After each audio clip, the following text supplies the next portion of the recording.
Europe 1, 13h. Et oui, la suite est fin avec vous, Céline Géraud. On continue de décrypter l'actualité sur Europe 1 jusqu'à 14h. Et vous êtes entouré aujourd'hui de la journaliste Laetitia Strauss-Bonnard et l'essayiste Paul Melun. Et on s'intéresse à cette droite républicaine à l'issue de ce second tour des législatives. Bruno Retailleau, le chef de file des sénateurs, a estimé qu'il fallait tout refaire, tout reconstruire. Écoutez-le.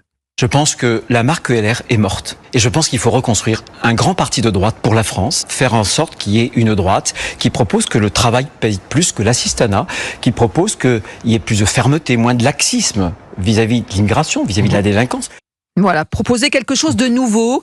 Est-ce que c'est possible, selon vous, Laetitia Strauss-Bonnard ? On le rappelle, hein, ce parti a connu beaucoup de vies, beaucoup de noms différents. En tout cas, c'est souhaitable. Après, je ne sais pas si c'est possible. C'est très très compliqué aujourd'hui. Ça fait quand même des années que ce parti va mal, depuis. Et ce serait 2012. la durée. J'ai regardé la durée de vie la plus courte de l'histoire de la droite au cours de la Ve République, pour ce parti les Républicains. Bien sûr, et pour ce nom-là. Pour un parti conservateur, changer de nom constamment, ça n'est pas très bon signe non plus. Il y avait eu le RPR de 76 à 2002. Toute la question, c'est de savoir s'ils peuvent renaître de leurs cendres et donc accepter quand même d'être, pour un temps, un pivot et travailler pendant un certain temps, ça prendra des années, et redevenir quelque chose, ou alors, s'il faut tout casser pour reconstruire, alors ce qui n'est pas non plus tout à fait une attitude de droite, mais bon, puisque Bruno Retailleau le propose, tout casser et reconstruire quelque chose avec des macronistes de droite. Le problème, avec un Gérald Darmanin ou un Édouard Philippe, pourquoi pas, on vient d'en parler. Le problème étant que les gens qui sont restés chez LR depuis 2017 en veulent énormément à tous ceux qui ont rejoint Macron. Les félons, les traîtres. Exactement.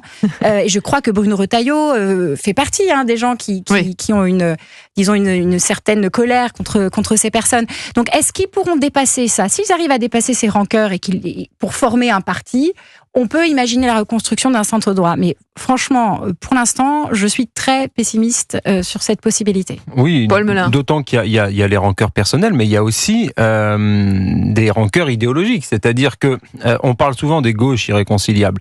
Moi, je crois qu'il y a aussi des droites quasiment irréconciliables entre Édouard Philippe et Gérald Darmanin, qui quelque part incarnent un peu la droite orléaniste, l'UDF, le centre droit, et de l'autre, Laurent Wauquiez ou Bruno Retailleau, qui eux entendent, à l'instar de jadis feu Éric Ciotti, incarner une droite populaire, enracinée, hostile à l'immigration, qui lutte contre l'insécurité, qui assume son conservatisme aussi social.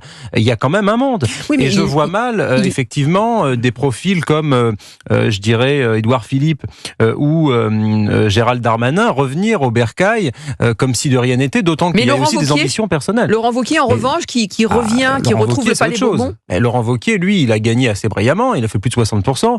Je pense que Laurent Wauquiez, lui, sa carte qu'il va maintenant jouer, c'est le chemin vers la présidentielle. Parce et qui va essayer d'unir la droite définitivement d'une incarnation, on peut le dire. Vous avez tout à fait raison. Et comme jadis le RPR, puis l'UMP, la droite française est forte quand elle est unie derrière le chef. C'est la vieille tradition gaulo-bonapartiste de la droite. Donc, jusqu'à présent, le chef, on l'a pas vu. Quand vous avez eu cette primaire entre François-Xavier Bertrand, Valérie Pécresse, etc., c'était quand même un fouillis pas possible. Oui. Là, si vous avez Laurent Wauquiez qui chapeaute la partie avec derrière lui les différents barons d'LR qui le suivent, au moins, il y aura une ligne claire, ils pourront s'unir, et lui pourra incarner une ligne. Après, il y a l'homme, mais il y a aussi, disons, l'idéal, il y a aussi la ligne idéologique.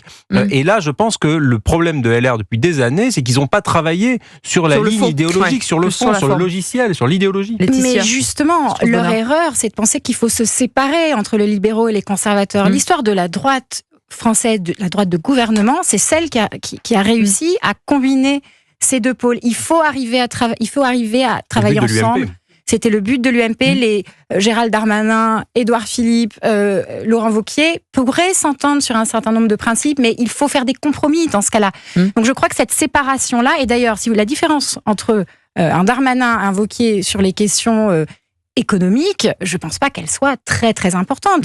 Parce qu'on parle beaucoup d'insécurité ou d'immigration, mais sur les questions économiques, il y a quand même un chemin possible, il y a une place à prendre à droite sur la question des libertés économiques. Et ça, c'est d'ordinaire la droite qui le fait. On va poser la question à Justine qui nous appelle au 01 80 20 39 21. Bonjour Justine. Bonjour. Merci d'être avec nous en direct dans Europe 1 13h. Vous nous écoutez dans les Ardennes et vous vouliez réagir sur ce sujet, sur l'avenir de cette droite. Est-ce que les Républicains, pour vous, le parti est mort ?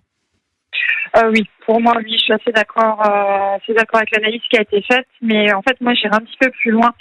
Parce que de toute façon, d'après tout ce qu'on peut voir actuellement, on voit bien qu'il y a deux lignes qui s'opposent. On a les conservateurs de droite et ceux qui, comme vous venez de le dire, vont un petit peu plus au niveau du centre.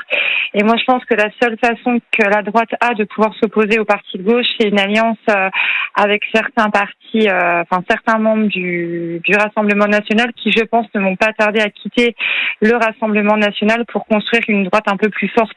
C'est-à-dire C'est-à-dire que moi, mon ressenti un peu personnel et d'après ce que je peux voir actuellement, de toute façon, le Rassemblement national, je pense, aura toujours ce plafond de verre et ne passera jamais, peu importe à une élection, tant qu'il sera associé au nom de Le Pen. De toute façon, je pense qu'on aura toujours ce barrage qui se mettra en place. Donc Jordan Bardella, pour vous. Un ticket avec Jordan Bardella.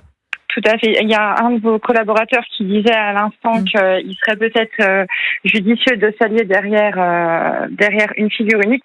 Moi, je pense que la figure qui pourrait incarner ça, ce serait Jordan Bardella. Mais après, voilà, il faut vraiment que lui aussi de son côté fasse amende honorable sur certains éléments. Mais pour moi, pour que la droite puisse se retrouver et fasse opposition vraiment à la gauche, il y a vraiment besoin de cette ligne-là. Merci Justine. C'est une idée. On va la décrypter avec vous, Paul Melun, peut-être. Justine est très juste, d'autant que ça a déjà eu en partie, parce que ça s'est pas fait, mais on a cru que ça allait se faire, cette fameuse alliance entre LR et le Rassemblement national, au moment où Éric Ciotti, qui était accessoirement le président de LR, a dit voilà, je soutiens une alliance, etc. Et que c'est quand même cocasse que le président de LR et le président des jeunes LR, les deux, sont partis vers le Rassemblement national. Donc on pouvait imaginer qu'à ce moment-là, tout ça allait charrier un certain nombre d'élus locaux, des troupes, comme dirait l'autre, des députés, des sénateurs. Or, il y a eu 0 sénateur et il y a eu 1 ou 2 députés, mais globalement, ça a fait un peu le pétard mouillé et ça n'a pas marché, cette initiative d'Éric Ciotti.